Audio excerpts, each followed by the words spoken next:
Hi, my name is Sarah Ivanowski. I teach first grade at a public school in Atlanta, Georgia. This upcoming year will be my seventh year teaching. I'm currently working on my master's in reading education from the University of Georgia. Today, I'll be doing a book review of Genesis Begins Again by Alicia Williams. This book review is really for anyone, but especially for teachers looking for quality, culturally responsive novels to incorporate into their classroom. All right, what is this book about? It's about a middle school girl of color named Genesis from Detroit. Her dad struggles with alcoholism, and her family is consistently being evicted from their home after not paying rent. This story takes place as Genesis and her family move to the suburbs, and Genesis starts at a new school. Genesis Begins Again is a story of the main character learning to navigate friendships, struggling with racial and family conflict, and eventually learning to embrace and love her true self. All right, moving on to the conflict. What goes wrong in this story? There are several conflicts the main character has to overcome. The conflict that stood out to me the most was the one Genesis experienced with her father. Genesis recalls a point where her father made hurtful comments towards her about her appearance, particularly the darkness of her skin. Researchers Ramirez and Donovan state, by not naming harm, I am not confronting bias and racism and therefore sustaining inequity. The harm Genesis experiences in this novel is a form of colorism.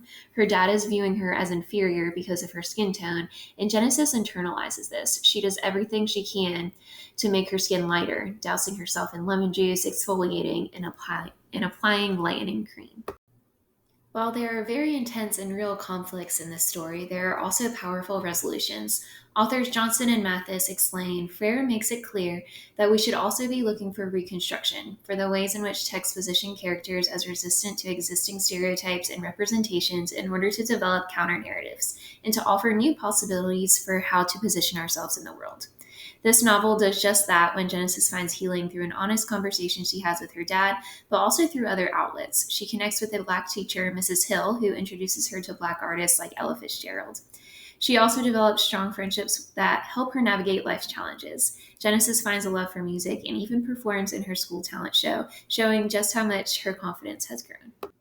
Reasons you should include Genesis Begins Again in your classroom. I think it encourages open conversations about self acceptance, acceptance of others, racism, colorism, cultural representation in schools and school curriculum, and much, much more. I also think, as author Marsh states, critical race theory is concerned with illuminating, naming, and addressing the material outcomes and realities of systematic and institutionalized racism. By reading Genesis Begins Again, students can begin to think critically and have honest conversations about what racial inequities they might too experience or notice in educational or other settings. It is an inspiring story of a young girl who overcomes challenges similar to what many other middle school children may experience.